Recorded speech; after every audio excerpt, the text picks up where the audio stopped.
Qué hermoso poder dar inicio a un nuevo culto aquí en la iglesia de Ñuñoa. Realmente es gratificante poder conectarnos con ustedes a través de esta pantalla y juntos congregarnos para alabar el nombre de Dios. Los invito a que oremos para pedir la presencia de nuestro Dios. Oremos. Padre amante y misericordioso que estás en las alturas de los cielos, santificado sea tu santo nombre. Querido Dios, en esta mañana estamos gozosos porque estamos en tu día santo sábado. Gracias, Padre amado, por este hermoso sábado que tú nos das. Queremos pedir tu compañía, que tú te quedes con cada uno de nosotros y en este programa en forma especial para que muchas personas te puedan conocer y nuestros amigos que están en sus hogares también esta mañana puedan sentir tu amor, tu compañía y que tu palabra llegue a muchos hogares en esta mañana. Acompáñanos, te lo rogamos en el nombre de Jesús. Amén. Amén.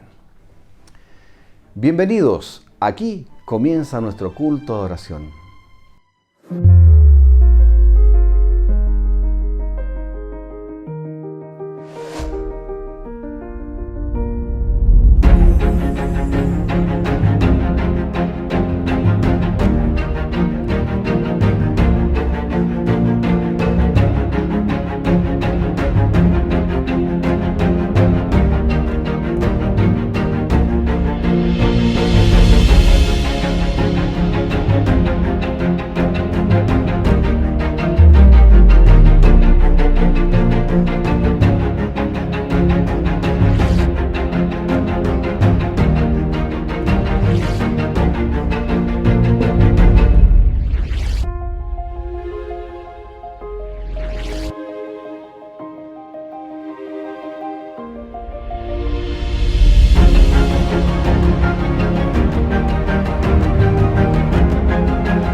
Damos la bienvenida a aquellos que recién se están uniendo a esta transmisión.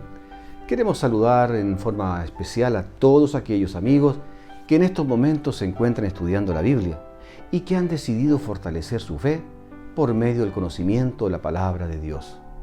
Como es el caso de nuestra amiga Cintia, que en estos días ha comenzado sus estudios con nuestro pastor Videla. A todos quienes nos sintonizan y desean estudiar la Biblia con nosotros mediante un estudio sistemático, no duden en contactarnos a comunicaciones@iasdn.org y con gusto los contactaremos. Ya estamos muy cerca de conmemorar Semana Santa y nuestra iglesia ya se encuentra preparada para una serie de temas muy interesantes. Revise nuestras redes sociales para informarse acerca de nuestras reuniones especiales de Semana Santa y desde ya los dejamos invitados para que pueda asistir también de manera presencial a nuestro templo ubicado en Dr. Yojo 310 aquí en Ñuñoa. Queremos contarles que durante el mes de abril se estará realizando una encuesta mundial de la Iglesia Adventista del Séptimo Día con el fin de reunir información valiosa que permita llevar adelante los planes de la Iglesia en el mundo entero. Solo algunas iglesias en el mundo fueron seleccionadas para esta encuesta y Ñuñoa es una de ellas. Así que los invito a ver el siguiente video. Mi parte favorita de la iglesia es estudiar la Biblia con mi clase de escuela sabática. Por desgracia, solo he asistido a los cultos de sábado. Me gusta hablar de Jesús en las redes sociales. Hasta tengo un canal. Soy un miembro de la Iglesia Adventista y me encanta participar del grupo de alabanza. Mi mayor dedicación es al culto familiar, para educar a mis hijos. Yo casi no participo de los proyectos misioneros, pero me gustaría mejorar. Uno se da cuenta de que en una misma iglesia es posible ver personas diferentes en su forma de adorar, de relacionarse con Dios y de predicar el Evangelio. Ahora imagine las diferencias culturales entre las iglesias adventistas esparcidas por el mundo. Actualmente estamos en más de 210 países que engloban diferentes realidades, costumbres e iniciativas de predicar el Evangelio. Esa suma de culturas nos completa, nos hace una iglesia fuerte. Sin embargo, para que los proyectos mundiales de la iglesia sean más estratégicos, es necesario conocer más de cerca a sus miembros. Pensando en eso fue que la sede mundial de la Iglesia Adventista preparó una encuesta para identificar cómo piensan y actúan los adventistas del séptimo día en cuestiones familiares, espirituales, sociales o misioneras. Por tratarse de un estudio amplio, solamente algunos templos y grupos previamente seleccionados participarán. Por eso, su participación es esencial. Si su iglesia fue seleccionada, no se quede afuera. Si tiene alguna duda o quisiera más información, ingrese al sitio adventistas.org/encuesta. Ore por esta iniciativa. Ore por nuestra iglesia, por sus desafíos. Después de todo, seguimos unidos en nuestra misión, apresurar el regreso de Jesús. Acceda al link que aparece al pie de este video y participe de esta encuesta, para lo cual nuestra iglesia fue seleccionada, y contribuyamos con valiosa información para nuestra organización mundial. Muy bien, creo que todos estamos agradecidos del Señor, y con esa gratitud en nuestros corazones vamos a cantar juntos estas hermosas alabanzas.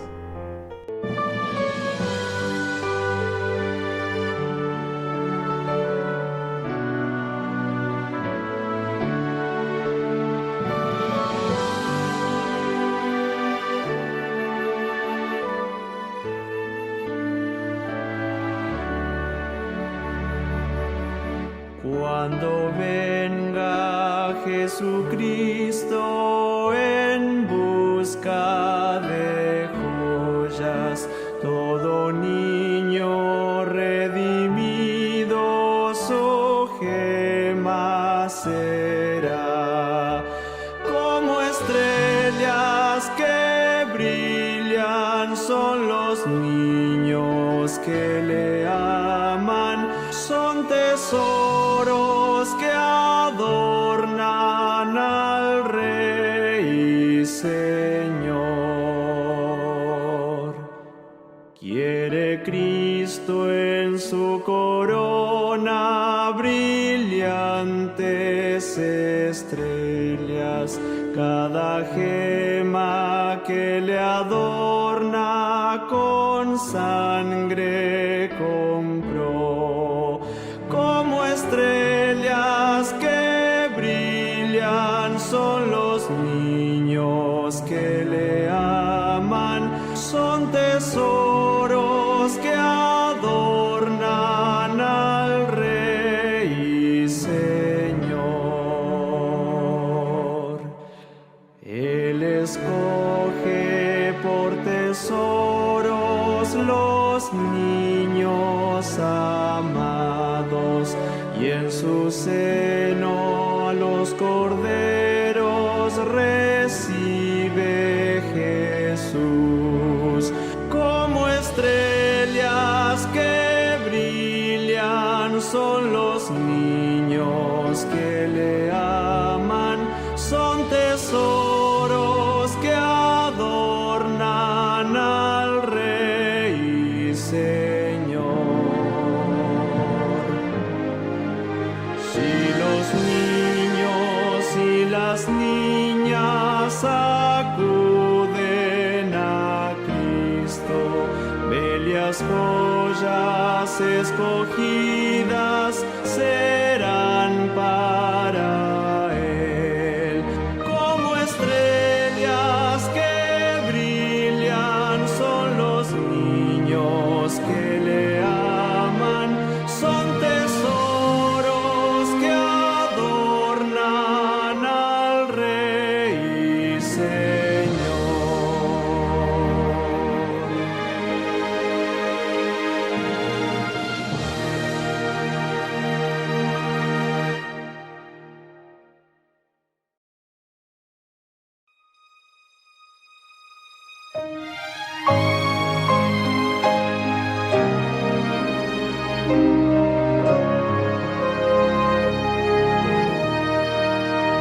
En memoria de mí es tu hacer. Hoy comer de este pan con unción. En memoria de mí todos beber la copa de comunión.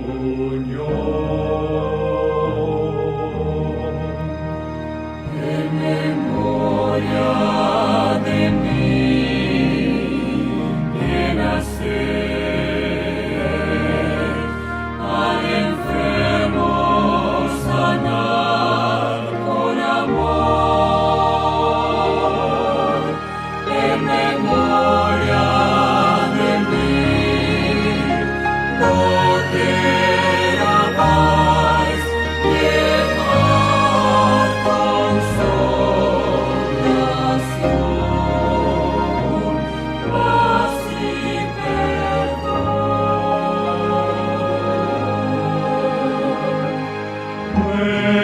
Nuevo pacto hago hoy, mi sangre y cuerpo soy.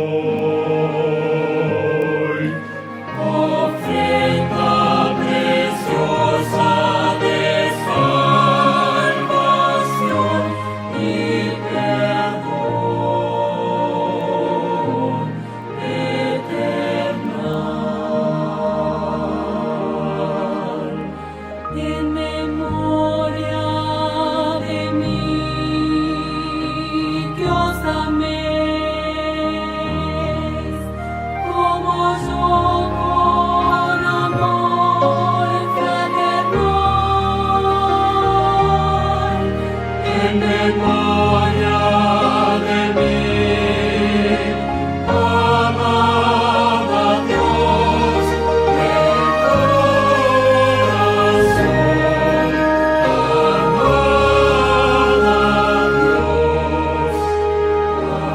Dios,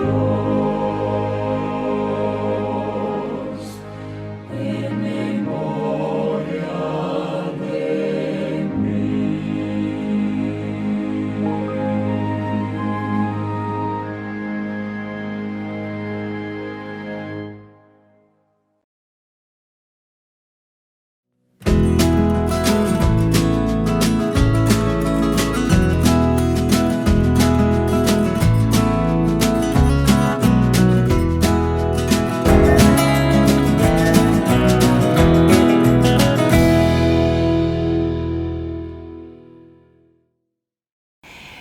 Hola queridos amigos, tengan todos ustedes un muy feliz sábado. Estoy de nuevo junto a ustedes para poder comentarles un nuevo relato misionero. El título de esta historia lleva por nombre Estoy muerto y nos habla de un amigo de nombre Alfred que viene de Zimbabue. Y nos cuenta su relato y empieza la primera parte contando que él es un milagro y que está vivo solamente gracias a Dios. Nos cuenta que él junto a su esposa iban a ir a visitar a sus hijos en las vísperas navideñas. Faltaban 2 días para que fuera Navidad y estaban ellos dos arreglando sus cosas para ir de viaje donde sus hijos. Esta persona iba a entrar a la escuela de teología de la Universidad Adventista de ese lugar y había recibido una beca, por lo tanto faltaban 2-3 meses más o menos para que él comenzara a estudiar. Entonces decidieron ir a visitar a sus hijos para poder pasar estas fiestas con ellos. Imagínense esta ciudad, cómo estaba en las vísperas navideñas, igual que acá, ¿verdad? La gente anda de un lado para otro corriendo, comprando cosas, comprando comida, comprando regalos, etc. Y es lo mismo que les pasó a ellos. Iban en el auto y había mucho taco, mucho tráfico. Y bueno, nos cuentan que el camino estaba un poco complicado. Por lo tanto, habían muchas personas, mientras ellos iban en la carretera, que les hacían señas para que los pudieran llevar en el auto, porque como todos los autobuses estaban llenos, no habían tickets para poder ir a visitar a la familia. Así que de repente iban en el auto y nuestro amigo se da cuenta de que ve a una persona que era de la iglesia. Y se detiene y le dice: súbete, amiga, te llevamos a donde tienes que ir. Y así, en ese momento, cuando la persona que ellos conocían subió al auto de ellos, más adelante habían 2 personas que pedían por favor que los llevaran, porque no tenían cómo dirigirse hacia el lugar en donde ellos iban. Entonces los subieron igual. Imagínense como complicada la situación, ir en la carretera y llevar a personas que tú no conoces, eso no lo hace cualquier persona.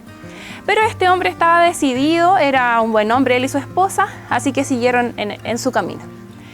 Nos cuenta que iban de camino y el tráfico se empezó a poner un poco más complicado.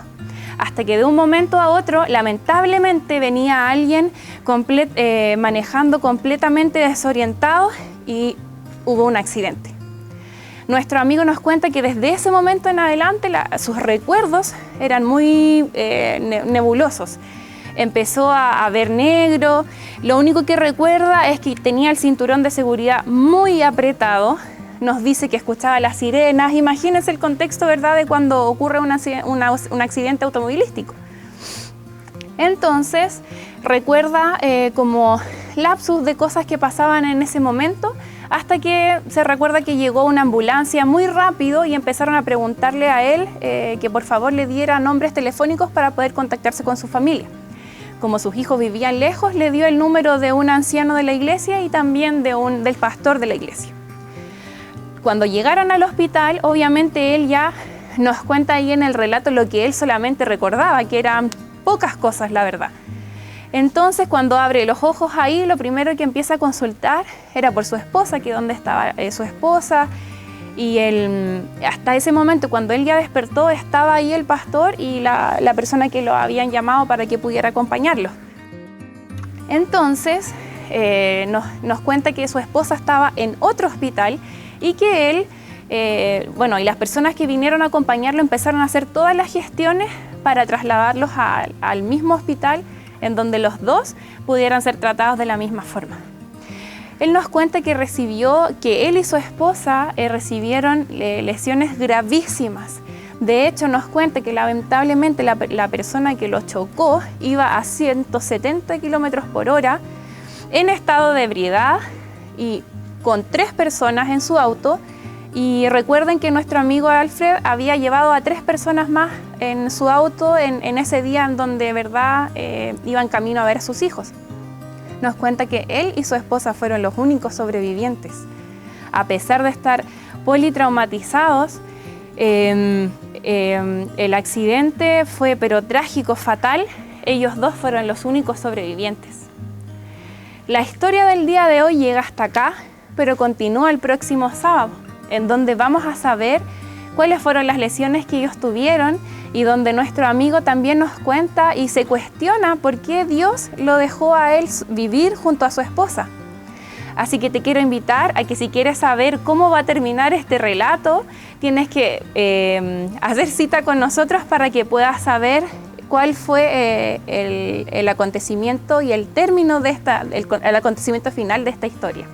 Que tengas un muy lindo sábado y nos vemos la próxima semana. ¡Chao!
Hola mi amigo querido, el mundo que vivimos es un mundo en turbulencia, guerras, rumores de guerras, lucha política, intriga, injusticia social, gente que se levanta, que sale a la calle, que grita, que reclama. La verdad es que este mundo está de cabeza para abajo, solo que la solución no es humana. Tú puedes colocar el partido político que quieras en el gobierno, pero no depende de partido político, depende de corazón humano. El corazón humano solo puede ser transformado por Dios. Por eso, qué bueno es estar cada semana para estudiar la palabra de Dios. Esta semana veremos la lección número 2 para el 9 de abril del año 2022. El título de la lección es La caída. Y el propósito es enseñarnos que el diablo no es una filosofía, una idea, un pensamiento, una simple tradición que alguien inventó, no es un cuento para hacer asustar a los niños. El diablo es una persona real, fue un ángel de luz en el cielo, y que el diablo existe y ha venido a esta tierra con un único propósito: herir el corazón de Dios. Pero como no puede tocar a Dios, agarra al pobre ser humano, porque la mejor manera de hacer sufrir a Dios es hacer sufrir a la persona que Dios más ama, que eres tú, que soy yo, que somos nosotros. Por lo tanto, vamos a analizar esta semana cómo el diablo entró a este mundo, cómo es que Adán y Eva cayeron en sus garras, y cómo nosotros podemos evitar nuestra caída también si conocemos la estrategia del enemigo. Vamos a la primera parte del estudio de esta semana hablando de la serpiente. Para eso vamos a leer el texto bíblico, Génesis capítulo 3, versículo 1. Dice: la serpiente era el animal más astuto. ¿Perciben esta expresión? La serpiente era el animal más astuto de todos los que Dios, el Señor, había creado. Así que le dijo a la mujer: así que Dios les ha dicho a ustedes que no coman de ningún árbol del huerto. La serpiente era el animal más astuto de todos los animales que Dios había creado. Solo que en este caso, quien estaba por detrás de la serpiente era el diablo. Porque la serpiente es un animal como cualquier otro. Puede tener astucia instintiva, pero no tiene astucia inteligente. Solo que el diablo vino a este mundo, y aquí está la primera estrategia del diablo. Cuando el diablo quiere destruir tu vida, él no viene como demonio. Él no viene a ti, te extiende la mano con una sonrisa y te dice: hola, ¿cómo estás? Mira, yo soy el diablo, he venido aquí para hacerte caer en el pecado, para que sufras, finalmente mueras. No, él no hace eso. Tampoco viene con cachos, con cuernos, con un tridente en la mano, con una barba aquí, con ojos inyectados de sangre. No, porque si el diablo viniera así, pues tú saldrías despavorido, saldrías corriendo. El diablo no podría tentarte.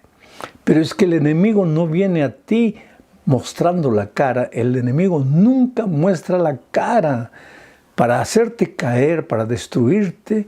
Si tú lo esperas como diablo, jamás va a llegar. Pero él se disfraza. Su herramienta principal es el disfraz, la astucia. Te engaña, te seduce, te miente, te hace creer. Usa palabras bonitas, te va enredando. Él no muestra la cara. ¿Acaso cuando los soldados mataron a Jesucristo, lo mataron como soldado? No, ¿quién estaba en el corazón de los soldados? Era el diablo, pero se disfrazó de soldados o entró al corazón de los soldados. ¿Acaso cuando Herodes mandó matar a Jesús de niño, fue Herodes que firmó? El diablo que estaba en él, pero el diablo no muestra la cara. En el desierto, cuando Jesús estaba iniciando su misterio, ¿se presentó como diablo? No, se presentó como un ángel de luz. Y cuando quiera destruir tu vida, no va a venir como diablo, va a venir como unas sensaciones alucinantes de la droga, o del cigarro, o de la bebida, escondido en una botella bonita, pero no te muestra tu hígado todo destruido por la cirrosis. Si quiere destruirte tu vida, puede venir disfrazado de una mujer bonita, de un hombre bonito. Lo único que quiere destruir tu vida. No se va a presentar nunca como enemigo. Por eso se presentó a Adán y Eva como una serpiente. Ahora la serpiente para nosotros hoy día es un animal feo, horrible, asqueroso. Pero mira lo que el Espíritu de Profecía dice en Patriarcas y Profetas, página 29. Voy a leer. Para conseguir lo que quería sin ser advertido, Satanás escogió como medio a la serpiente. Disfraz bien adecuado para su proyecto de engaño. La serpiente era en aquel entonces uno de los seres más inteligentes y bellos de la tierra. Tenía alas y cuando volaba representaba una apariencia deslumbradora con el color y el brillo del oro bruñido. Posada en las cargadas ramas del árbol prohibido, mientras comía su delicioso fruto, cautivaba la atención y deleitaba la vista que la contemplaba. Así, en el huerto de paz, el destructor acechaba a su presa. Interesante, acechaba a su presa. Desde aquel día el diablo siempre está acechando. En otro texto bíblico encontramos la figura del león. El diablo es como un león rugiente, buscando a quien devorar, acechando. Mira un programa de National Geographic para ver cómo el león va acechando a la presa, va siguiendo de lejos, va acompañando, igualito el diablo. Tú eres el pobre venadito, tú eres la pobre cabrita, el pobre corderito, y el diablo como un león maligno, acechándote. Si no te agarra por aquí, te agarra por aquí. Si resistes aquí, te agarra por aquí. Si resistes hoy, viene mañana, acechándote. No, querido, el diablo no es una idea. El diablo no es una fuerza, una energía mala. El diablo es una persona maligna que quiere destruir tu vida. Pero te digo una cosa, Cristo ya derrotó al maligno. Él puede tentarte. Y te digo esto, graba bien en tu mente. Él puede venir a ti disfrazado de lo que sea. Puede tentarte una vez y otra vez y otra vez. Lo máximo que puede hacer es tentarte. No te puede obligar a pecar. Porque si tú pecas, no es porque el diablo te tentó, es porque tú aceptaste pecar. Por lo tanto, en la hora de la tentación, agárrate del poder de Dios. Suplica, arrodíllate, cae.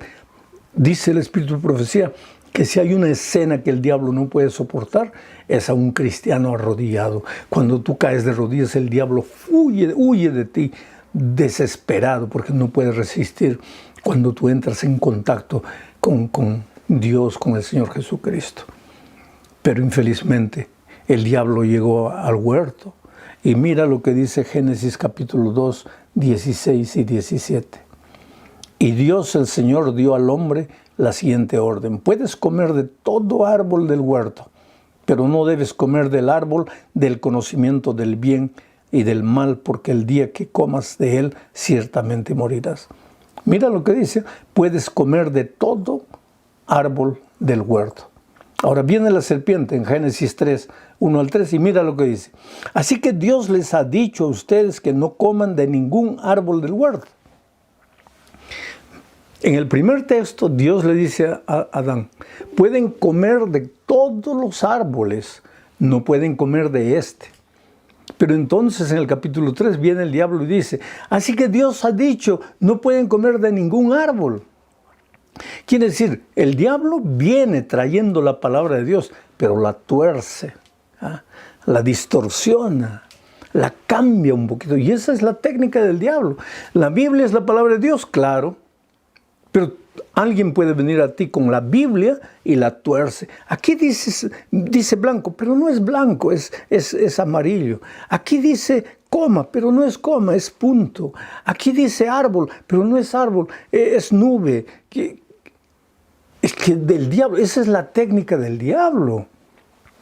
No es que niega la palabra de Dios, el diablo no es ateo, el diablo es creyente, cree en la palabra de Dios, usa la palabra de Dios. ¿Acaso en el desierto no vino a Jesucristo con la palabra de Dios abierta? Solo que la tuerce, la cambia. Así fue desde el Edén. Entonces tú, cuando estudies la palabra de Dios, haz lo que la Biblia dice. No, pero esto ya no ya cambió. No, pero esto ya no vale. No. Tú obedece lo que dice la palabra de Dios. Vamos a la tercera parte del estudio de esta semana. Vamos a hablar de el resultado después del pecado. ¿Qué pasó? El hombre se escondió. Se escondió. Mira que cuando el diablo vino a Adán y Eva, vino con dos teorías. Primero, la teoría de la inmortalidad del alma. ¿A quién le gusta morir? A nadie. El ser humano fue creado con vocación de vida. No fuimos creados por la muerte. La muerte entró después del pecado. Pero entonces viene el diablo y dice, pero es que no dependes de Dios para vivir eternamente. Tú puedes vivir eternamente. Y tú puedes ser igualito a Dios, semejante a Dios. ¿Por qué Dios tiene que decirte lo que tienes que hacer? No, tú eres tu propio Dios. Tú escoges lo que tienes que hacer. ¿Por qué tienes que esperar que Dios te esté dando instrucciones? Tú date las instrucciones a ti mismo. Y si tú ves el mundo en que vivimos, ¿no es así que los seres humanos piensan? Dios no tiene que decirme nada, la iglesia no tiene que decirme nada. ¿Por qué? La Biblia tiene que decirme. No, yo escojo lo que quiero, yo vivo como quiero. Dios en su palabra dice que Dios creó al hombre y a la mujer para que formen una sola carne. Pero yo puedo, en mi manera de pensar, aceptar hombre con hombre, mujer con mujer. ¿Por qué Dios tiene que enseñarme? ¿Por qué Dios tiene que instruirme? Yo soy mi propio Dios. Pero esa idea venía desde el jardín del Edén. Yo soy mi propio Dios. Ahora, ¿qué propio Dios? Una vez que cayó, corrió y se escondió. Porque desde aquel día, querido, se mostró la evidencia del pecado. El pecado te aleja de Dios, te separa de Dios, te hace esconder de Dios. En tu dolor, en tu miseria, en las drogas, en los vicios, escondido de Dios. ¿Cuántas veces yo encuentro gente desesperada? Por ejemplo, un hogar se separa y la señora, para olvidar, se entrega al vicio. Y en pocos años es una pobre alcohólica que ya no se puede liberar del vicio del alcohol. Se esconde. Oh, querido, delante de los problemas, de las dificultades de la vida, no te escondas detrás de cosas. No inventes árboles para esconderte de Dios. Enfrenta tus temores, tu historia, tu pasado. Vuelve a Dios. Llora delante de Dios. Dile, Señor, he destruido mi vida. He escuchado la voz del enemigo. Estoy acabado, estoy sangrando. He perdido mi hogar, he perdido mi juventud. He perdido la salud, pero te necesito. Por favor, ayúdame. Y tú vas a ver cómo la mano poderosa de Dios va a intervenir en tu vida con toda seguridad. Vamos a la cuarta parte del estudio de esta semana. El destino de la serpiente después del pecado. ¿Qué pasó? Génesis capítulo 3, versículo 14 y 15 dice: Dios, el Señor, dijo entonces a la serpiente: por esto que has hecho, maldita seas entre todas las bestias y entre todos los animales del campo. Te arrastrarás sobre tu vientre y el polvo comerás todos los días de tu vida. Yo pondré enemistad entre la mujer y tú, y entre tu descendencia y entre su descendencia y tu descendencia. Ella te herirá en la cabeza y tú le herirás en el talón. Oh, querido, eso es lo que decía al comienzo. La serpiente hoy día se arrastra, come polvo, es un animal asqueroso, horrible, horripilante, como consecuencia del pecado. Pero la serpiente no era así. La serpiente era un animal deslumbrante, maravilloso. Dice que cuando el sol salía, brillaba en su cuerpo, posado volaba de árbol en árbol. Porque cuando el diablo quiere destruir tu vida, no escoge cualquier cosa fea, escoge las cosas más bonitas. De otra manera no caerías. El diablo sabe cómo enredarte y cómo hacerte caer. La palabra principal es seducción. Es una de las herramientas que él usa. Seducción, seducción. Viene la palabra cebo. Colocar cebo en tu camino para que te resbales. Te seduce, te hace caer, te hace resbalar. Es una cáscara de plátano suelta en la pista para que tú corriendo en la vida te resbales y caigas y te destruyas. Si en este momento has sido seducido por el enemigo, si en este momento estás triste, vuelve los ojos a Dios, clama a Él. Dice que a veces tú puedes decirle al Dios: Señor, mira, yo estoy tan herido que no tengo siquiera fuerzas para levantar la mano. Pero Dios te extiende la mano. ¿Acaso Él no descendió a este mundo de miseria y de pecado? ¿Para qué? Para salvarte. Porque no quiere que vivas esa vida que estás viviendo. Él quiere hacerte un príncipe, una princesa en su reino. Oh, querido, levanta los ojos a Dios. Clama por su misericordia. Vamos finalmente a la última parte del estudio de esta semana, hablando del destino humano. Ya, la serpiente fue condenada a arrastrarse y nosotros fuimos condenados a arrastrarnos en esta vida. Culpa, soledad, traición, acusación, violencia, destrucción. ¿Qué lógica tiene que un padre entierre a su hijo? Eso es consecuencia de esta vida miserable de pecado. ¿Qué lógica tiene que un hombre y una mujer digan que se aman y 7 años después se odian a muerte? ¿Qué lógica tiene que Dios te haya creado para que vivas con salud por muchos años, pero hoy día a los 70, 80 años ya no tienes más condiciones? ¿Qué lógica tiene esta vida de violencia? Que un país gigante entre a un país pequeño y haga sufrir a la gente. ¿Qué lógica tiene? Que el rico se vuelva cada vez más rico y el pobre cada vez más pobre. ¿Qué lógica tiene la injusticia social? ¿Qué lógica tiene la inmoralidad? Es que vivimos en un mundo sin lógica, un mundo destruido por el pecado. Esa es la consecuencia humana. Tenemos que llorar a nuestros muertos. Tenemos que cada día morir nosotros mismos, ver morir nuestros sueños, ver morir nuestros planes. Pero la solución para todo eso es la venida de Cristo. Y Cristo está más cerca de lo que tú puedes imaginar. El mundo en que vivimos ya está gritando que llegó la hora de la venida de Cristo. Yo conocí el grande país en Pastor Enoch de Oliveira, que decía: ya oigo los pasos de un Dios que se aproxima. Oh, querido, cuando vemos lo que vemos, tenemos necesariamente que oír ya los pasos de un Dios que se aproxima. Que Dios te bendiga ricamente.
sábado, niños, ¿cómo están? Qué lindo este sábado, ¿no es cierto? Este sábado que es un poco especial para nuestra iglesia. El versículo de hoy está relacionado con los amigos. Se encuentra en 1 Samuel 20:17. Me voy a poner los lentes. 1 Samuel 20:17. Y Jonatán hizo jurar a David otra vez porque lo amaba. Lo amaba como a sí mismo. ¿Ustedes saben quién fue Jonatán? Ah, sí, el amigo muy querido ¿de qué rey? Del rey David. Pero ¿saben que ellos eran amigos antes de que antes que David fuera rey? Cuando Saúl era rey, Jonatán era hijo de el rey Saúl. Por consiguiente era un príncipe. Y los príncipes heredan el reino de su padre. Pero Jonatán sabía que él no iba a heredar el reino de su padre, sino que él lo iba a heredar David, porque su amigo le había dicho que él ya estaba ungido como rey del pueblo de Israel. Los amigos se ayudan. ¿Ustedes saben que este sábado nosotros somos amigos de esperanza? Este sábado nuestra iglesia está entregando este libro porque queremos que todas las personas conozcan la esperanza que nosotros tenemos. Bueno, como amigos de esperanza, nosotros vamos a entregar en este día sábado a las personas este hermoso libro. Queridos niños, les cuento que la historia de David está relacionada con la amistad. Ellos eran tan amigos, que se prometieron que si uno de los dos moría, uno iba a cuidar de sus hijos. Pasó lo que trágico, en las guerras mueren las personas y Jonatán murió en la guerra.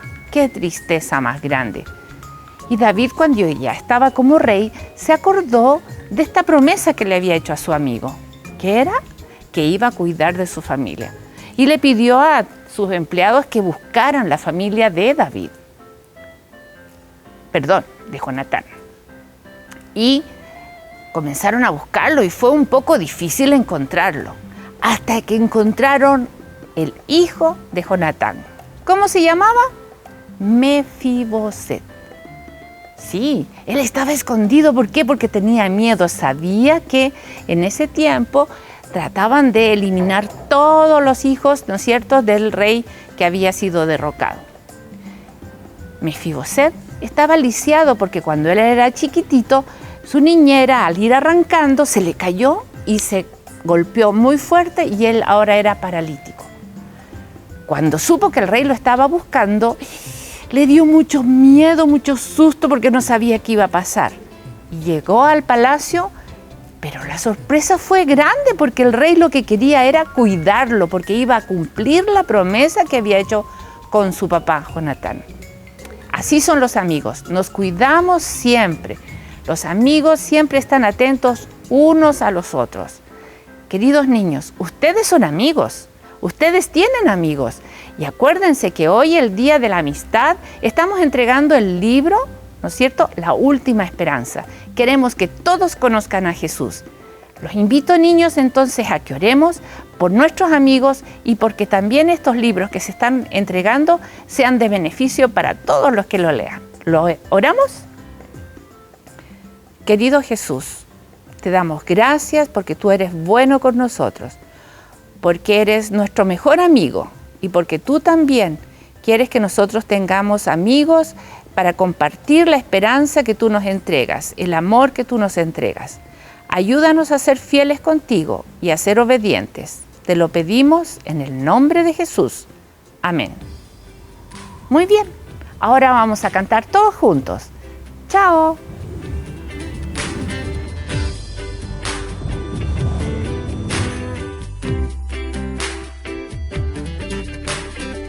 Yo soy feliz porque Jesús es muy bueno conmigo. Yo soy feliz porque Él es mi gran amigo. Yo soy feliz porque Jesús es muy bueno conmigo. Yo soy feliz porque Él es mi gran amigo. Yo quiero estar tranquilo, si todo aquí va mal, no me preocuparé. Si fuerte el viento es, Jesús es mi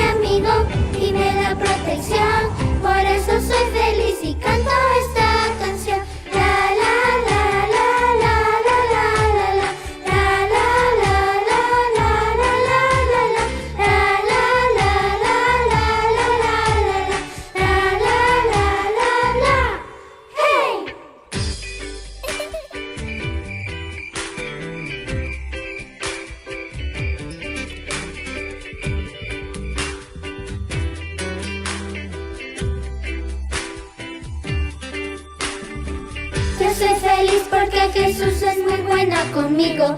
Yo soy feliz porque Él es mi gran amigo. Yo soy feliz porque Jesús es muy bueno conmigo. Yo soy feliz porque Él es mi gran amigo. Quiero escuchar historias que hablen de Jesús y conocerlo más para aprender de Él. Quiero hablar con Cristo, abrir mi corazón. Por eso soy feliz y canto esta canción. La la la la la la la la la. La la la la la la la la la. La la la la la la la la la. La la la la la. Hey. La la la la la la la la la. La la la la la la la la la. La la la la la la la la. La la la la la. Hey.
Un muy feliz sábado a todos ustedes que nos están acompañando este sábado de mañana en nuestro culto de adoración.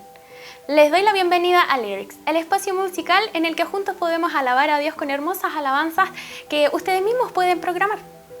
Vamos a empezar esta mañana con el canto titulado No te dejes vencer.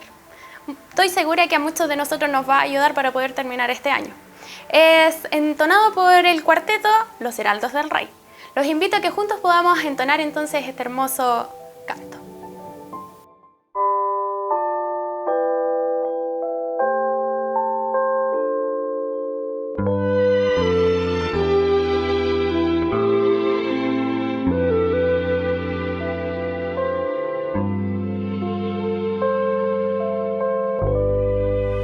Tú no quieres ya vivir sin amigos, hoy estás. Y el peso del mundo te lleva a entrar en él. No te dejes vencer, dalo todo a él, su amor te cuidará. Al mirar a tu hermano que está junto a ti, Tú ves que él falla también. por eso a Dios debes mirar.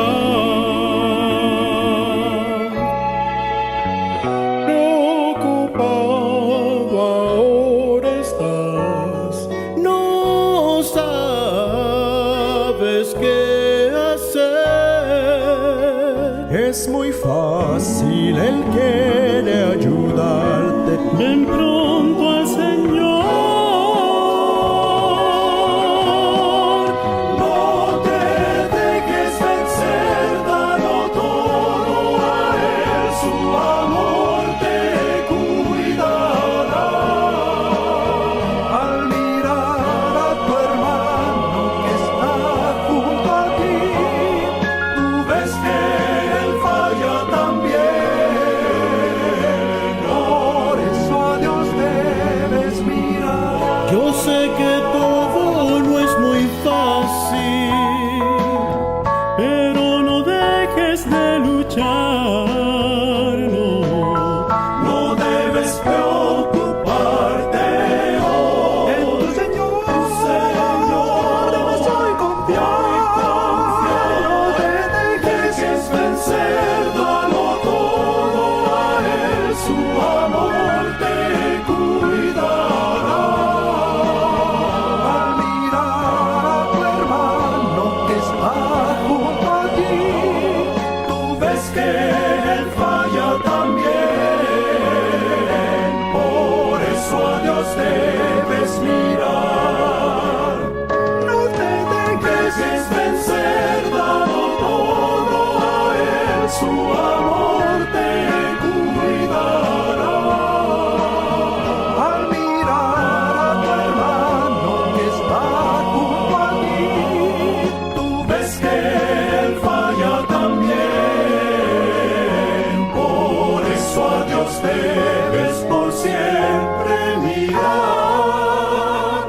¿Qué debemos hacer cuando Dios nos habla?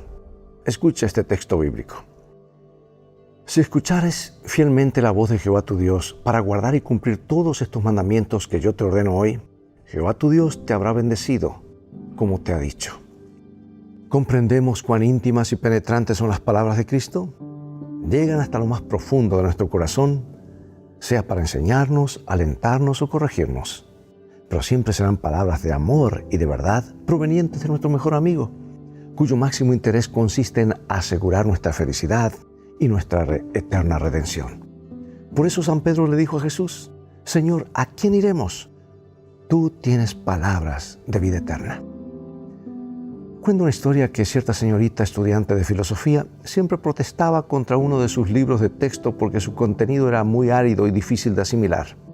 Pero una mañana, en la misma facultad donde ella estudiaba, conoció a un joven profesor que pronto llegó a ser su novio. El libro aquel seguía siendo detestable para la muchacha, hasta que se lo confesó a su novio, quien le preguntó de qué libro se trataba y quién era el autor. Cuán grande fue la sorpresa de la joven cuando su novio le dijo que ese nombre era el seudónimo de él mismo. Casi no lo podía creer. Y desde ese día el libro antes despreciado pasó a ser el más predilecto de la estudiante. Hasta el punto que cierta noche su madre le dijo: hija, vete a dormir, que es demasiado tarde. Y la hija le contestó: es que estoy leyendo mi libro preferido. ¿Por qué había cambiado tanto el concepto de la señorita acerca de ese libro? Simplemente porque ahora conocía y amaba a su autor. ¿No podría acontecernos lo mismo a nosotros con respecto a la palabra de Dios? ¿Nos ha parecido alguna vez la Biblia un libro antiguo y aburrido? Si amamos a su divino autor, este libro puede llegar a ser el más querido para nuestro corazón.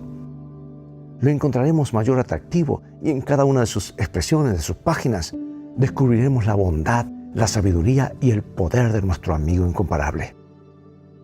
Dios te bendiga y recuerda, en el viaje de la vida, las cosas van a terminar bien si tienes a la Biblia como tu GPS y a Jesús como tu guía, porque esa es una mejor manera de vivir.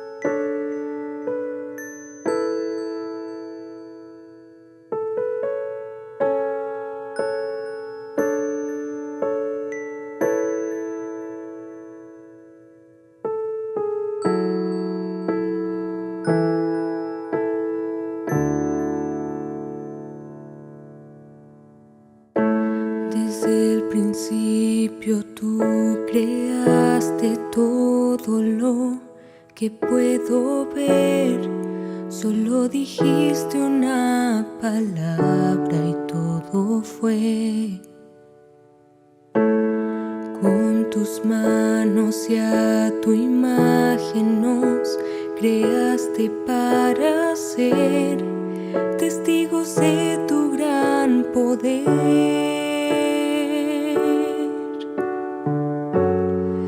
Pero antes de nacer yo ya tenía tu atención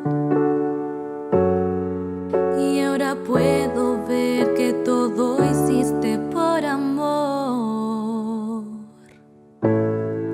Eres un Dios que nunca falla, que me escucha y se preocupa si eres tú. Ves cada una de mis lágrimas caer. Eres mi Padre y mi amigo, mi Salvador a quien yo rindo mi ser. Pues así es mi Dios, un Dios diferente.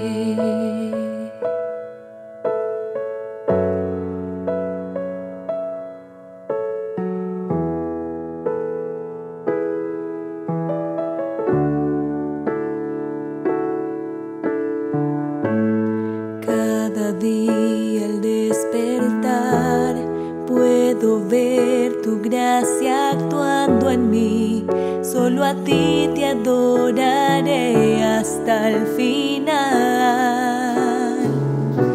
Y aunque tu mano no pueda tomar y no tenga fuerzas, sé que no me dejarás, pues tu amor no acabará.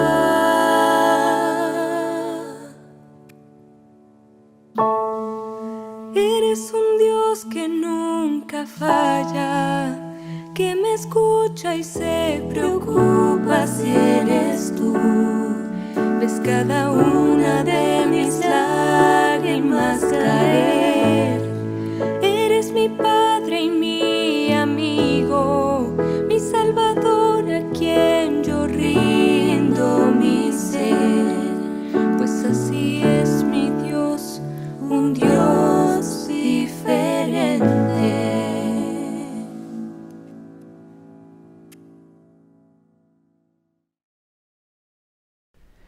Con la letra de esta hermosa alabanza en nuestras mentes, daremos paso al culto divino de esta hora. Los invito a que cantemos nuestra doxología a Dios, el Padre Celestial.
Buenos días, ¿cómo estás? Espero que estés bien, con ánimo de estudiar la Biblia. Y si estás triste, bueno, aquí lo vamos a pasar bien, ¿ya? Así que bueno, prepárate, busca tu Biblia, ¿ya la tienes? Te doy unos minutos para que la busques o prendas tu Biblia, ¿no? Porque la puedes tener en el celular. Buenos días, que Dios te bendiga y tenga un lindo sábado, un sábado especial. Bueno, vamos a ir a la Biblia en San Juan capítulo 9. ¿Te acuerdas la última vez que nos viste, estudiamos San Juan capítulo 8? Bueno, San Juan capítulo 8, para mí en lo personal, si tú te diste cuenta y te acuerdas un poco de San Juan 8, es cómo Jesús trata al que está en pecado. Pero en San Juan capítulo 9 vamos a estudiar cómo Jesús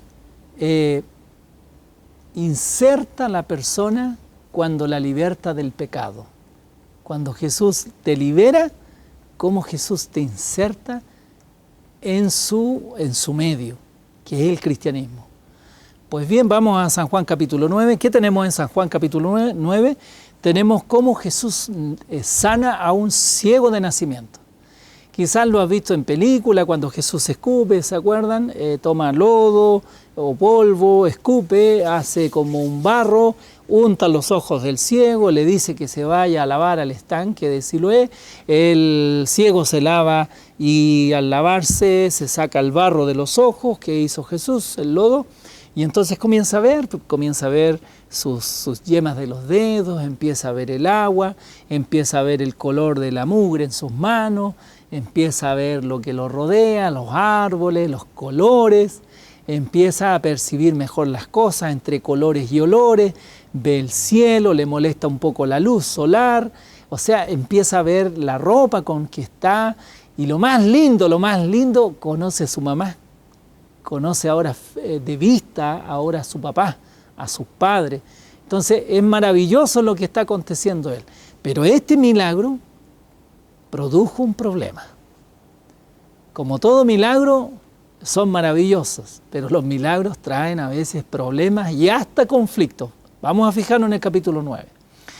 Mira, en el capítulo 9 dice el verso 1, al pasar Jesús vio a un hombre ciego de nacimiento y le preguntaron sus discípulos diciendo, Rabí, ¿quién pecó, este o sus padres, para que haya nacido ciego?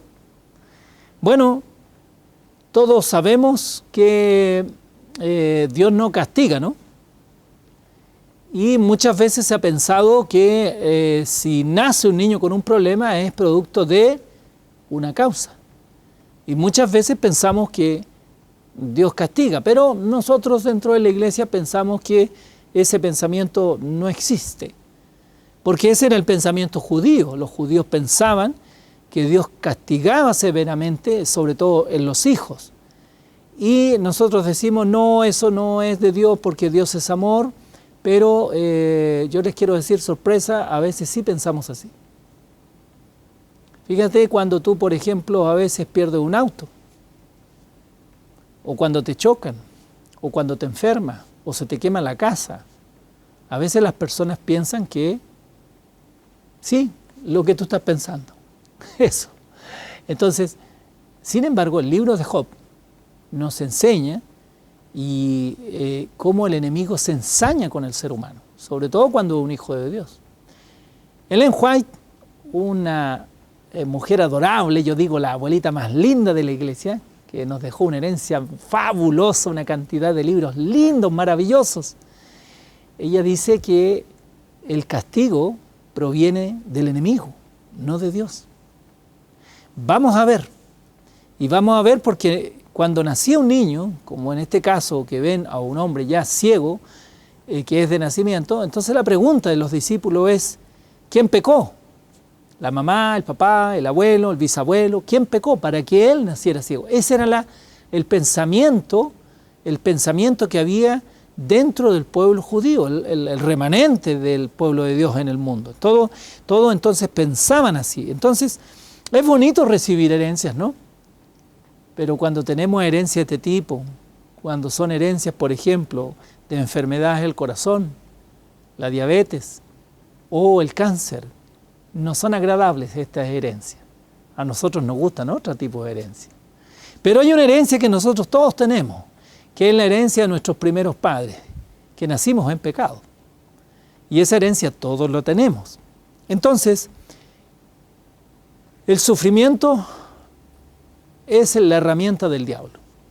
Y a nosotros no nos gusta sufrir. La Biblia en Ezequiel 18, el verso 20 dice, el hijo no llevará el pecado del padre, ni el padre llevará el pecado del hijo.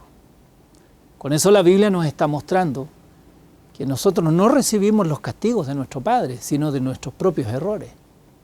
Pero a veces cuando vemos estas situaciones en las familias nuestras, tendemos a pensar como los judíos. No, si algo tiene que haber hecho, algún pecado tiene que tener. ¿Cómo le pasó esto? Esa es la historia de Job. La puedes leer. Entonces, ¿qué vamos a observar aquí? Que hay una premisa, y la premisa es, si este nació ciego, fue por castigo de sus padres. Así que Dios castigó a sus padres trayéndole un hijo ciego. Entonces, ¿qué hace Jesús ante esto? Miren lo que hace Jesús. Jesús no se pone a dialogar con los discípulos y a dar cátedra, sino que la cátedra viene después. Lo que hace Jesús es maravilloso. Primero Jesús resuelve. ¿Y cómo resuelve? Con un milagro. ¿Y qué milagro hace? Está en el versículo 6 y 7. Escupió en tierra, hizo lodo con una saliva, untó con el lodo los ojos del ciego y le dijo, ve a lavarte al estanque de Siloé, que significa enviado. Entonces fue, se lavó y regresó viendo. ¿Cómo hace Jesús cuando tenemos dudas, cuando tenemos encrucijadas, cuando nos sentimos culpables por causa de que nuestro hijo o tenemos un problema familiar de salud o un problema de algún tipo? Mira cómo reacciona Jesús. Lo que hace Jesús es un milagro. Y eso nos hace falta a ti y a mí. Un milagro quizás en el matrimonio, quizás en la familia, quizás con alguien o una situación. Nos hace falta un milagro para que Dios transforme la cosa. Pero nosotros queremos respuestas. Pero Dios da las respuestas que da son acciones. más que verbalizaciones. Y ahora Jesús después va a empezar a tener un conflicto, porque todo el mundo está enojado porque el ciego dejó de ver y ahora ve. Y ustedes se van a fijar que los vecinos, por ejemplo, en el verso 8 de San Juan 9, por favor lee tu Biblia, San Juan 9:8, fíjate la opinión de los vecinos, están molestos porque ahora le cambiaron el ciego y se juntan dos vecinas y dicen, pero si era el ciego de nacimiento que lo ponían acá, a las afueras de la iglesia. Y la otra vecina dice, sí pues, y ahora no es el mismo joven porque este sonríe, anda feliz por la vida, saltando, y resulta que no es el ciego. Y la otra vecina dice, sí pues, nos cambiaron el ciego, y ahora ¿a quién le voy a dar cuando vuelva del supermercado? ¿A quién le voy a entregar el kilo? Entonces la gente, los vecinos están confundidos, no les gusta el milagro. ¿Por qué será que a veces nosotros actuamos como vecinos? No queremos que la gente cambie. Y el más feliz es el ex ciego. Y entonces ahora los vecinos van y dicen, como esto está complicado, esto parece que es una farsa, aquí hay un truco, algo ha pasado, entonces, ¿por qué no hablamos con la autoridad? Y llaman a los fariseos. Y llaman a los fariseos, y los fariseos, verso 15, comienzan a interrogar al ciego y le empiezan a preguntar quién lo sanó y cómo lo sanó. Y le empiezan a interrogar y empiezan a decirle, bueno, te puso colirio, te pasó lentes ópticos, hizo alguna cirugía escondido antes y hoy día te diste a la luz. Entonces, no le creen. No le creen. Y entonces, como no le creen, entonces le siguen preguntando cómo te sanó y el ciego repite lo mismo. Un hombre me echó lodo en los ojos con sus manos, me mandó al estanque de Siloé, ahí me lavé y ahora veo y veo mis manos, los veo a ustedes que son hombres serios, con rostros muy, muy duros y con ropas hermosas, pero me siento presionado por ustedes. Pero el hombre está feliz, pero los fariseos están enojados. Los vecinos están enojados. Y ahora los fariseos, como son más especialistas en problemas difíciles dentro de la iglesia, ¿qué es lo que hacen? Van a interrogar a los papás. Y al interrogarlos, si los papás decían que era Jesús el que lo había sanado, fuera. Y no era una sanción sacarlos de la iglesia, sino que los sacaban de la sociedad, del pueblo, o sea, los aislaban. No tenían ni pan ni pedazo. Así que era muy delicado. Entonces estos viejitos estaban complicados con decir que era Jesús el que lo había sanado. Ellos algo sabían. Recuerden que las noticias verbales son más rápidas que el WhatsApp. Entonces, fíjense ustedes que finalmente interrogan a los papás. Y los papás, verso 19 y 20, fíjense ustedes lo que dicen los papás, San Juan 9, verso 19 y 20. Mira lo que dice la Biblia. Los papás le dicen a los fariseos, le dicen, bueno, él antes era ciego, es nuestro hijo, pero el cómo vea, no sabemos, pregúntenle a él ya no usa pañales, pregúntenle a él. Y los fariseos ya estaban a punto de echarlo, pero ellos se cuidaron, los papás, y entonces evitaron ser expulsados. Y bueno, los fariseos no le queda más que hablar con el acusado, el del milagro, el que está feliz. A ese van y lo vuelven a interrogar. Y miren lo que hace el ex ciego. Miren lo que dice el verso 26 y 27. Y esto es irónico, porque la respuesta que les da el ciego, el ex ciego, les da una respuesta irónica y yo la encuentro divertida y atrevida y desafiante. ¿Saben por qué? Miren, leamos juntos San Juan 9, versos 26 y 27. Le volvieron a decir, ¿qué te hizo? ¿Cómo te abrió los ojos? Y él respondió, ya se los he dicho y ustedes no quieren escuchar. ¿Por qué lo queréis oír otra vez? ¿Queréis entonces también ustedes hacerse los discípulos de él, tanto que preguntan por él? Y eso, hermano, fue como una estaca en el corazón para los fariseos. Y entonces estos hombres se molestaron, pero mucho con él, y ya lo tenían listo para sacarlo para afuera.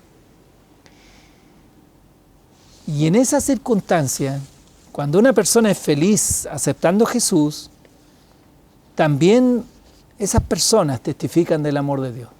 Porque Él está testificando sin conocer a Jesús, porque no lo vio.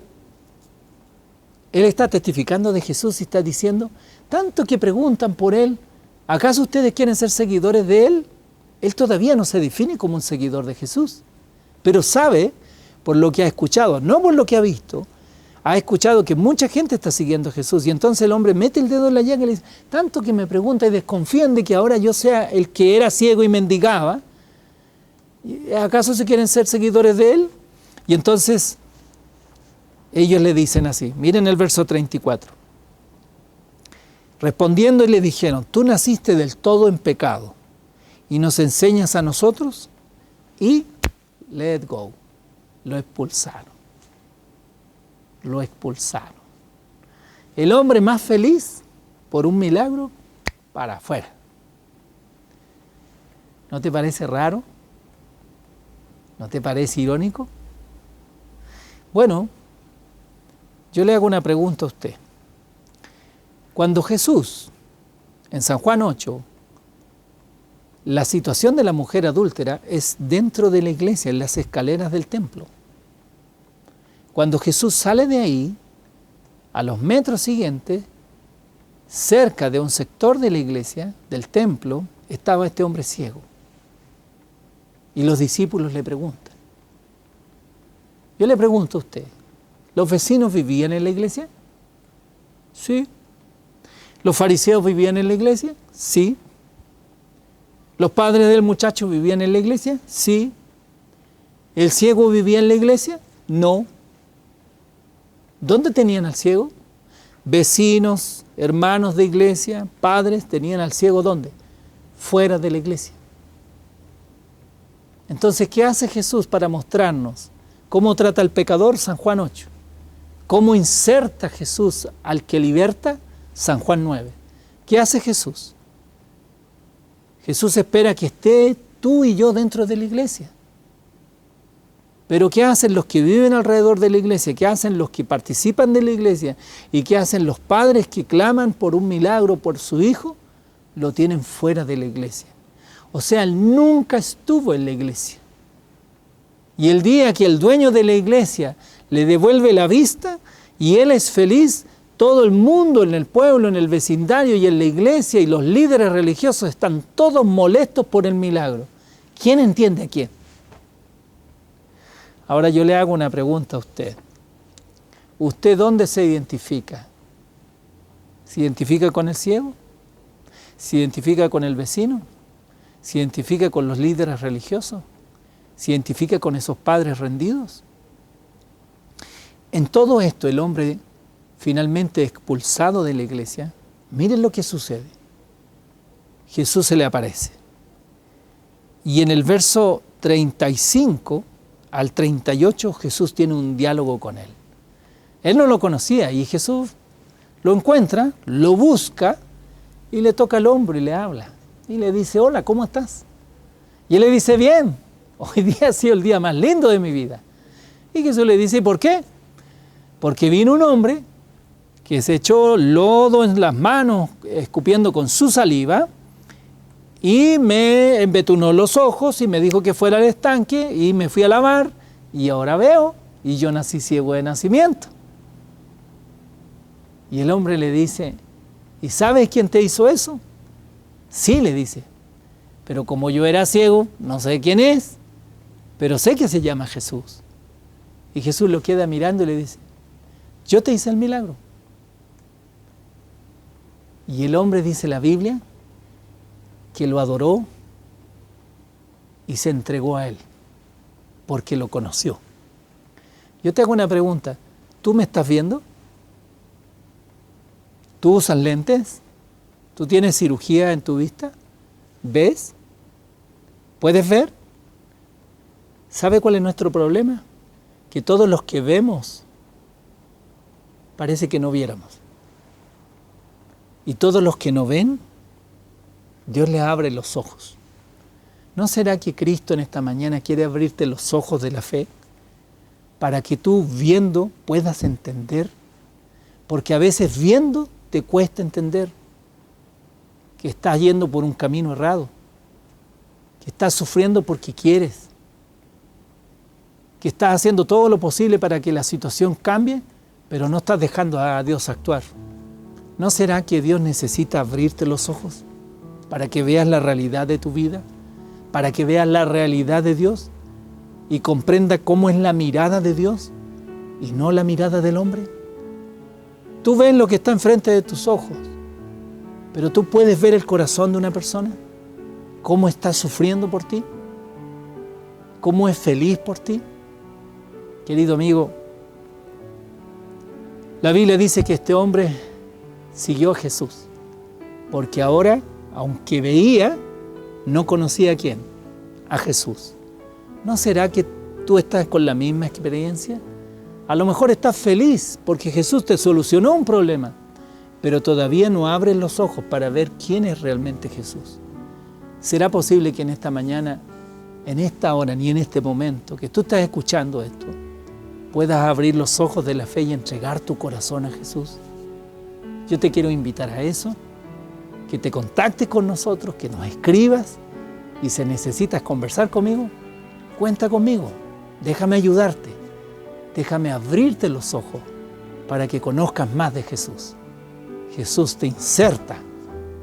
Si bien es cierto, este hombre fue expulsado, fíjese que no perdió nada, porque en realidad todo el tiempo estuvo fuera. Pero lo bueno es que comenzó a seguir a Jesús como tú y yo debiéramos hacerlo. Que Dios te bendiga en esta mañana. Sigue a Jesús, abre tus ojos y vas a ver una realidad diferente en tu vida. Que tengas un lindo día, que Dios te bendiga y nos vemos en este canal en la próxima oportunidad. Adiós, bendiciones. Siempre el Señor tiene el mensaje apropiado para nuestras vidas, para nuestras necesidades y para los tiempos en que estamos viviendo. Agradecemos a Dios por ello y tenemos la certeza que en cada momento de nuestra vida recibiremos el mensaje justo que necesitamos. Y ya estamos llegando al final de nuestro culto y queremos dejarlos invitados para hoy a las 19 horas al culto joven. Un programa interesante que es preparado por los jóvenes de nuestra iglesia y para todos ustedes. Recuerde que ahora el culto de nuestros jóvenes son en forma presencial y estamos muy contentos por la gran asistencia que hemos tenido desde que reabrimos nuestro templo para este espacio joven. Recuerde, hoy a las 7 de la tarde en Dr. Yojo 310, cerquita de Plaza Ñuñoa. Y nosotros nos volvemos a encontrar el próximo sábado a las 10 de la mañana en un nuevo culto de adoración. Jehová te bendiga y te guarde. Jehová haga resplandecer su rostro sobre ti y tenga de ti misericordia. Jehová alce sobre ti su rostro y ponga en ti paz. Cantemos ahora nuestro himno de despedida. Que Dios te guarde.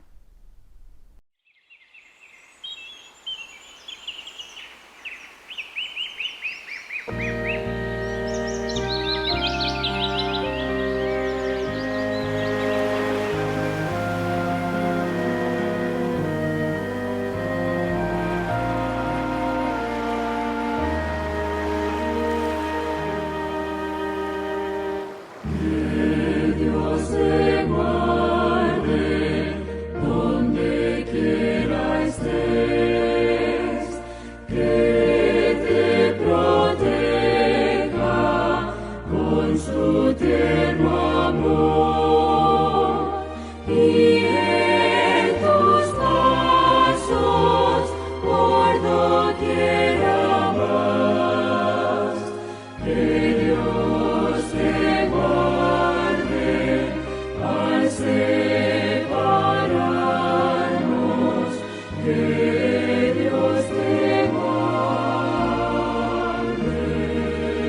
Cada 40 segundos, una persona comete suicidio.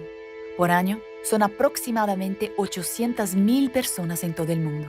El suicidio es la segunda causa de muerte entre jóvenes de 15 a 29 años. Y para cada persona que logra quitar la propia vida, otras 20 intentam. O que leva um garoto de 23 anos a se suicidar? Só se discute nos âmbitos acadêmicos o número de pessoas que estão se suicidando no Brasil e no mundo. O ser humano ele precisa se sentir aceito. É uma característica humana a necessidade do pertencimento. Não pertencer, diz Boris Cyrulnik, que é um psiquiatra russo radicado na França. Não pertencer a alguém é ser ninguém. E se para eu pertencer a um grupo, eu tenho que ter as características físicas daquele grupo, a religião daquele grupo, os valores daquele grupo, o poder econômico daquele grupo e tudo mais, e eu não tenho, e portanto eu vou ser excluído, eu prefiro morrer. Alguns são mais radicais, se matam fisicamente, outros vão morrendo simbolicamente durante anos, que são as depressões, que são as patologias psicológicas, né? Porque a depressão é isso, é uma morte no carnê. Você vai morrendo um pouco por dia. Né? Você não se mata biologicamente, mas você vai morrendo todos os dias, né? Você vai morrendo um pouquinho. E justamente pela não aceitação da diferença, pela não aceitação de que a cultura tem que ser diversa, tem que ser variada, né? E é claro que aí se criam ideologias, mecanismos sociais de controle e de imposição desses valores, né? Para justamente eles prevalecerem. Então isso é perturbador.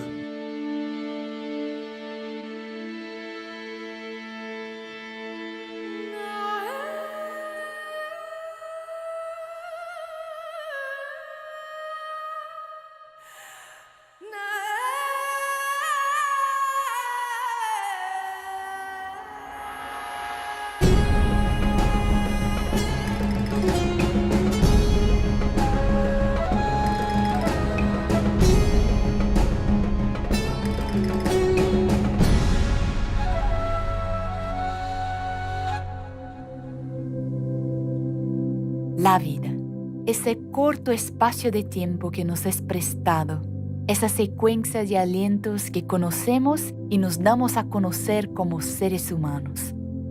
¿De qué es hecha la vida? ¿De qué vale la vida? ¿Para qué vivimos? ¿Para quién vivimos? Y el ciclo biológico, ese carrusel de fases, ese conjunto de transformaciones, esa cadencia de estaciones por las cuales pasan los seres humanos, que nacen, crecen, se reproducen y mueren. ¿Será eso solo un guión programado para la continuación de la especie? ¿Seríamos solo coadyuvantes de la fuerza inexorable de la perpetuación? ¿Qué valor damos a cada fase de este recorrido que llamamos de vida? ¿Y por qué nos cuesta aceptar algunos de los roles impuestos por el tiempo? As fases da vida, como nós caracterizamos, por exemplo, a infância, a juventude, a fase adulta, elas são, além de momentos que a biologia define, são construções sociais e culturais. Ou seja, os papéis que se espera que cada um de nós cumpra e exerça em uma determinada época da vida não é determinado somente pelas mudanças do corpo, pela maturação psíquica ou maturação sexual, mas também é determinada pelas expectativas dos diversos setores da sociedade, pelas expectativas e demandas da cultura na qual nós estamos inseridos. ¿Qué se espera de ti? ¿Tu valor está en lo que puedes ofrecer? ¿Piensas que vale por lo que puedes ostentar? ¿O al contrario, que no vale apenas porque no posee? ¿Cuáles son las bases para la construcción de nuestra escala de valores como individuos y sociedad? ¿Y cómo la expectativa del tener influencia en el criterio de valor que atribuimos a la vida humana? Qual é o valor do ser humano no momento, na condição em que o ser humano não tem nada a oferecer. Porque daí realmente você vai falar qual é o valor intrínseco do ser humano.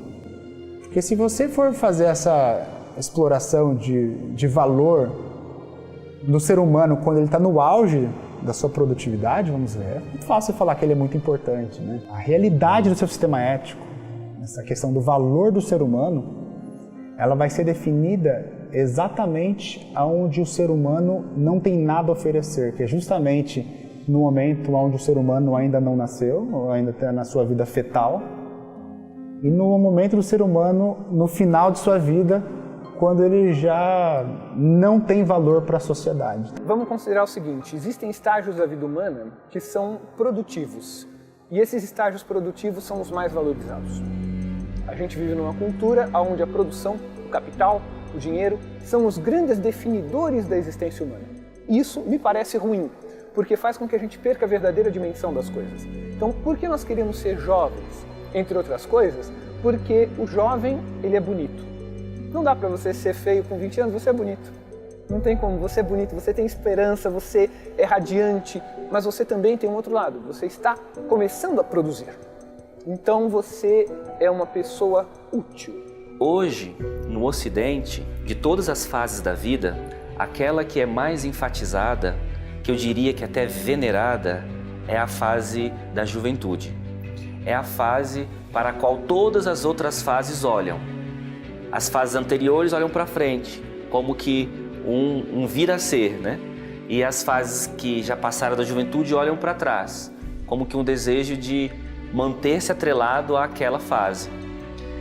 Então, a juventude, ela é um conceito relativamente novo, é um conceito moderno, que surge mais ou menos no século, na passagem do século XVIII para o século XIX, e é consolidada no contexto da Revolução Industrial.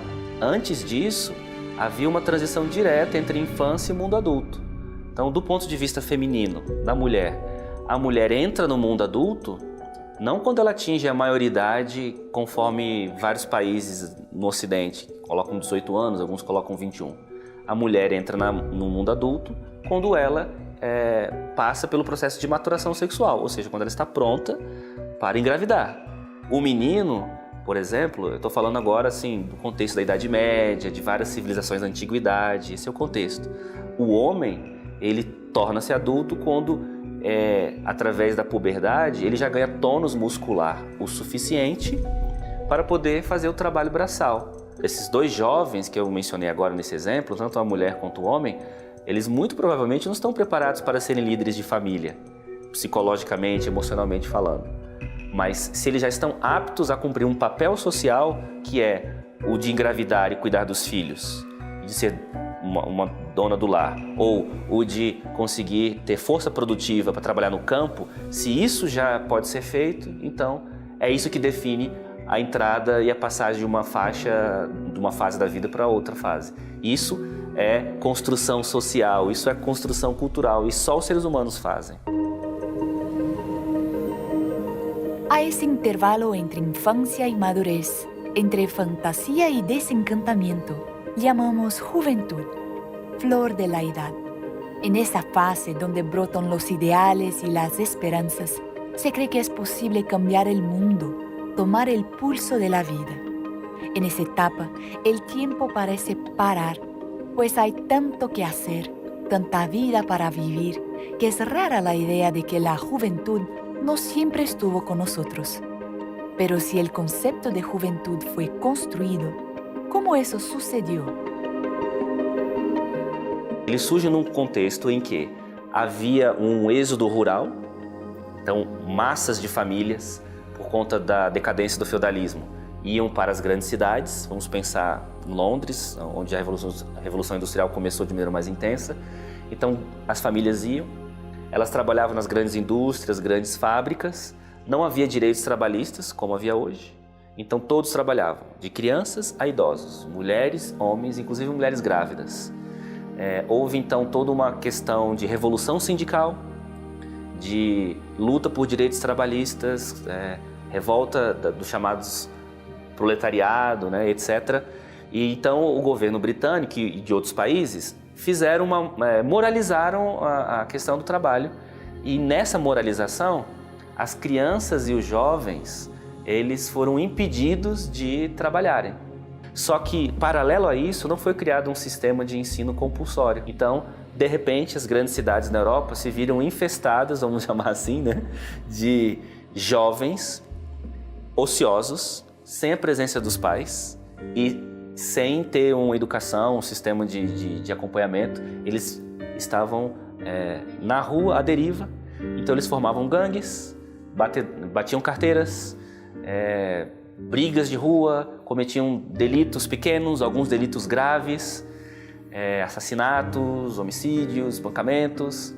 Então criou-se o termo pela primeira vez, um termo que é muito comum hoje, mas foi criado nesse contexto chamado delinquência juvenil. Então a primeira vez que o jovem é enxergado como uma faixa etária legítima, ele é enxergado como um problema social. O jovem sempre é encarado como um problema para gerações posteriores, né? Isso vem desse ranço de como o problema da juventude nasceu.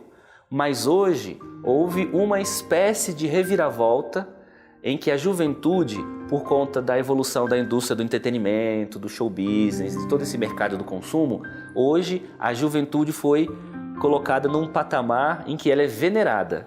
Nós cultivamos esse mito da beleza, um mito da eterna juventude, que faz com que automaticamente a gente desvalorize outras fases que são igualmente importantes. Ora, a sabedoria da pessoa madura é uma coisa fantástica que a nossa sociedade infelizmente coloca de lado. Por quê? Falando às claras, porque o velho não produz. Então, ele não é visto como uma fonte de sabedoria. Ele é visto como o peso. Ele não produz, ele não gera dinheiro, ele não gera lucro, ele não gera mercadoria. A criança, ao contrário da despesa, também não. Então, é legal você ir para um momento onde você se torna um gerador de divisas. Isso é cruel, é uma lógica cruel que faz com que você valha por aquilo que você consegue produzir. E isso é típico da própria sociedade capitalista, pragmática e utilitária. Nós fazemos isso com as crianças também. Fizemos durante muito tempo. Nós olhávamos para as crianças e dizíamos assim: o que você vai ser quando crescer? Ora, por detrás dessa pergunta, o que você vai ser quando você crescer, existem pelo menos duas ideias que subjazem a ela. A primeira é de que ela não é nada, porque eu só estou me preocupando quando ela se tornar alguém. E por que ela só vai se tornar alguém quando ela crescer? Porque ela vai se tornar produtiva e consumidora. A sociedade caminha para fazer com que a infância acabe de forma precoce, ok? A criança entre na fase jovem ou na fase adulta o mais cedo possível. E aí nós temos toda uma questão de tornar a infância mais adulta de forma precoce, sexualmente precoce, fisicamente precoce e uma série de outras dimensões. Do ponto de vista da fase adulta e da fase do idoso, nós temos um movimento contrário, que é o de renúncia, de não aceitar a fase de maturidade ou a fase de senilidade, de tentar sempre manter o espírito juvenil e jovem, ao ponto de negar as características próprias da fase em que se vive. E eu acho que aí entra uma questão que concerne a cada um e todos nós. Qual é a minha hora de parar? Qual é a minha hora de falar não? Eu não sou obrigado a produzir o tempo todo. Eu não sou obrigado a me deixar voltar a minha vida para uma única coisa o tempo todo. Isso significa que nós temos ainda escolhas que, se por um lado elas são difíceis de fazer, por outro lado nós já avançamos muito. Há 150 anos, as pessoas trabalhavam nas fábricas 14, 16 horas por dia. Depois, elas perceberam que isso era ruim. Logo elas notaram que isso era ruim. Se organizaram e foram lá e falaram: não queremos mais trabalhar 16 horas por dia porque isso está nos matando. E aí, olha que coisa louca. Aquelas conquistas que eles tiveram tanto trabalho, tanta gente morreu para isso, hoje a gente voltou a trabalhar 16 horas por dia conectado no celular. A gente voltou a ser produtivo nas férias, mas me chamou a atenção muitos colegas, amigos, falarem: pô, agora nas férias eu vou poder trabalhar sossegado. Ué? E o que você estava fazendo até agora então? Não? Assim como nos finais de semana, nós ficamos conectados. Por quê? Porque essa conexão, me parece, ela está ligada a essa busca por produção, por produtividade, por gerar mais coisa. Mas assim como há 150 anos os nossos tataravós puderam olhar e falar: eu não quero ficar tanto tempo, talvez a gente possa retomar esse momento e falar: não, eu vou desconectar. A lembrança do passado depende do valor que a gente dá ao passado. E hoje, cada vez mais, a gente não valoriza o passado. Porque hoje, cada vez mais, a gente valoriza só o novo, o novo, o novo, o novo. A ideia de que é alguém de 15 anos que entende melhor como as coisas são do que alguém de 65 anos. Habría ese afán por lo nuevo, devorado el tiempo necesario a la depuración de la sabiduría. Habría esa hambre por juventud, terminado tan solo por alimentar la ilusión del retraso del final de la vida? Então hoje, na terceira idade, por exemplo, na fase da chamada melhor idade por muitos, existe uma tendência social em que muitos idosos ou homens e mulheres já maduros, eles tentam perpetuar os papéis e as características da fase jovem e não assumem o papel, as demandas, as atribuições, as características da fase em que eles se encontram psicologicamente e biologicamente. É a fase que alguns especialistas chamam de perpetuidade da juventude na terceira idade. Em vez de encarar de frente que o pôr do sol da vida está chegando, encarar de frente esse senso de finitude, pensar mais na perpetuidade, não do espírito jovem, mas do seu legado, da sua contribuição na geração jovem sobre a qual você tem influência como mentor ou como experiente. Nós estamos marchando para uma sociedade que está envelhecendo. E ser velho precisa... e aí você não produz, você não vai consumir. Então, provavelmente, quando a indústria conseguir alcançar um patamar no qual esse idoso ele vai conseguir continuar sendo produtivo, vai continuar sendo principalmente consumidor, aí ele não vai ser tão negado assim. Mas pode perceber, quem é o velho que a gente valoriza? É o velho saudável, que pula de asa ao delta, que faz a São Silvestre, que faz isso, que faz aquilo. Ou seja, que não é velho. A finitude é um problema, né? Eu acho que a forma que a gente enfrenta a infinitude hoje, basicamente, é vivendo mais, produzindo longevidade, que não é mal.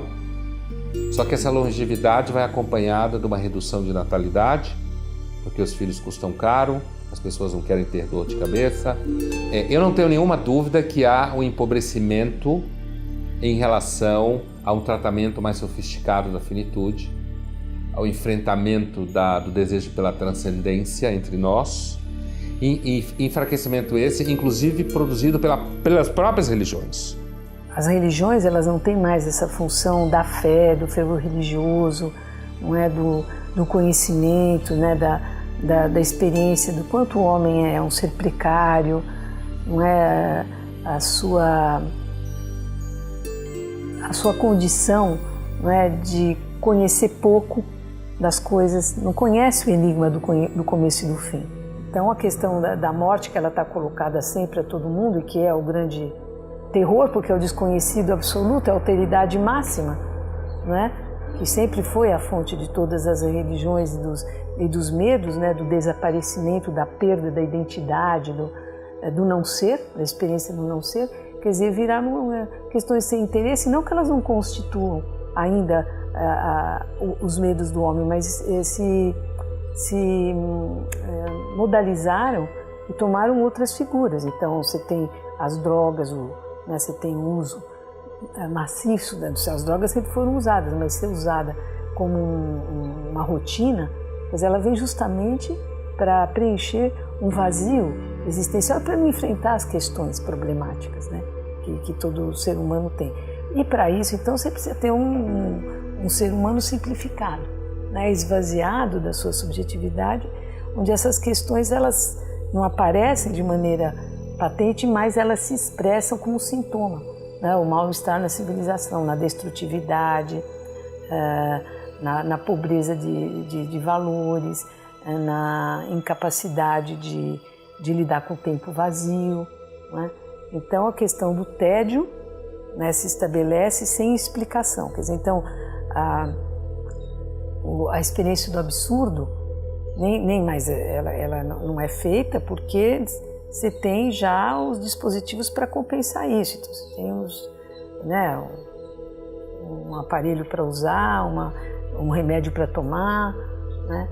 E você vê um pouco, quando você vê essas tragédias do cotidiano, os assassinatos, mãe com criança grávida assassinada, o bebê, quer dizer, todas essas atrocidades que eram as coisas mais insuportáveis. Você pensa, por exemplo, Aristóteles lá, quando ele tematiza aquilo que faz o homem degradado, a ponto, você não pode comparar com o animal, porque o animal não tem crueldade. Quer dizer, a crueldade do homem, quer dizer, ou ele é menos que o animal e ele não tem lugar no mundo humano, ou ele é mais do que um homem e ele é um Deus. Ora, aquele que matava no campo de batalha, ou que ele matava uma mulher grávida, assim, era um nível de crueldade que ele não era considerado, era um lobo com pele humana. Então, não tinha lugar para ele no mundo político. No mundo. Agora, você vê, isso acontece, as pessoas são entrevistadas, um marido ou uma mãe que perde um filho, elas falam para a televisão, queremos justiça. Quer dizer, o que significa isso? Primeiro, o que significa você entrevistar alguém no calor do sofrimento para ela dar uma declaração, quer dizer, um desrespeito, quer dizer, a morte perdeu a dignidade porque a vida não tem mais nenhuma.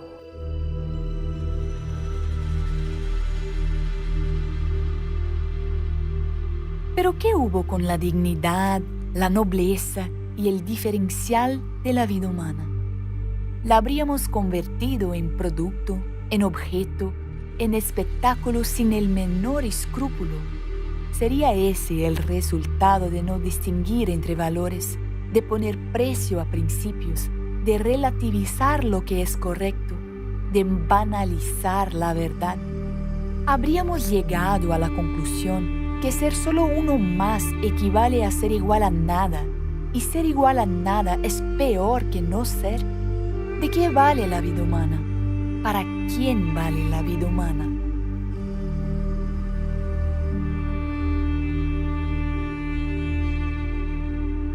Hay una frase de Teresa Calcuta que me gusta mucho. Dice, nosotros somos como una gota en el océano, pero el océano no sería lo mismo sin esa gota.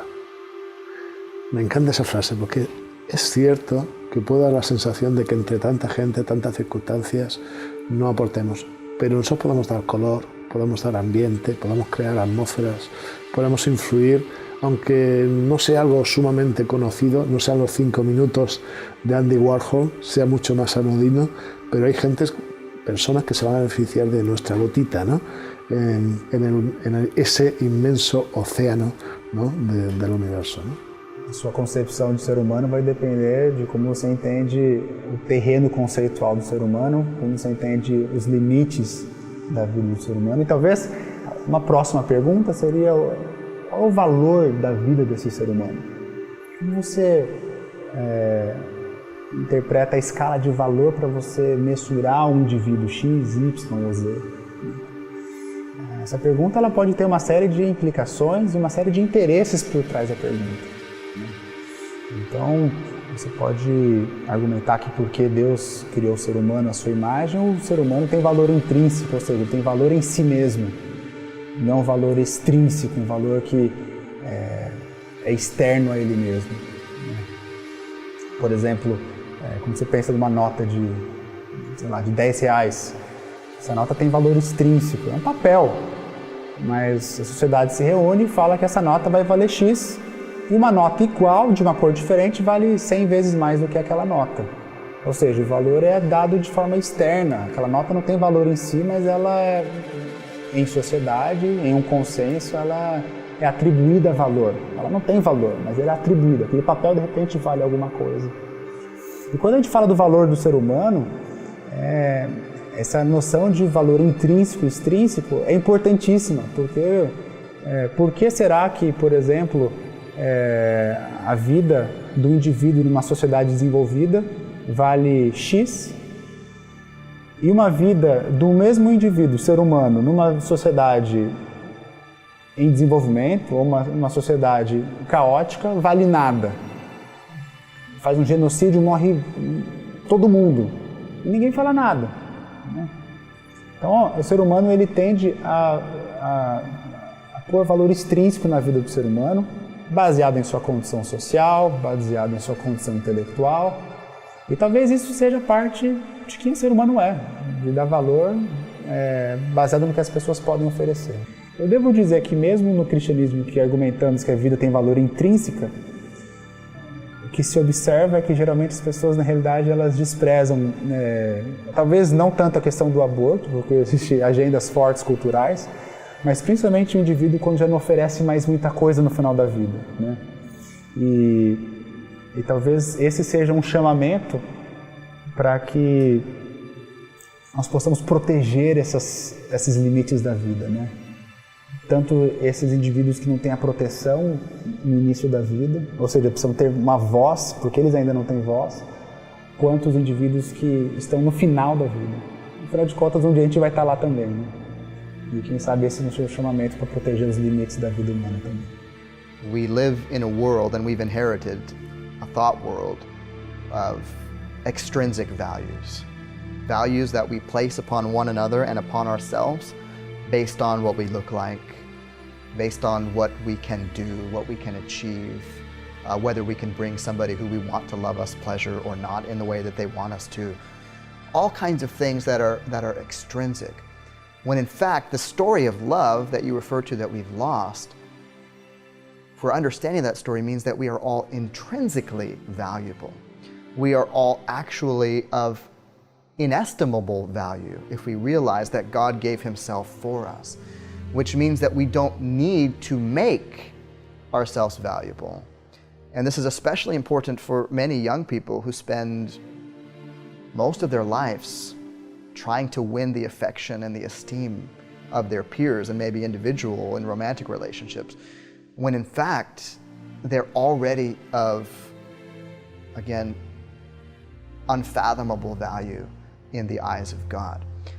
But we've adopted this alien view that value comes from outside instead of coming from being made in the image of God as a creature, so that everyone has that kind of value, and we should treat each other as if that is actually true, instead of the way we sometimes do, where we tend to fall into the same trap of valuing people based on merely external things. En eso Martin Buber decía que nosotros concebimos a Dios como una cosa, no como una persona, algo distante. El día que empecemos a entender que Dios es una persona que nos necesita, que nos quiere tanto que nos necesita, que quiere tener relación con nosotros, que no es algo obligado, sino que es algo que Él desea y que anhela de nosotros, empezamos a entender mejor esta relación. Esta no es una relación entre cosas, esta es una relación entre seres, ¿no? Entre personas. Yo encuentro el sentido cuando veo a Dios como una persona como yo.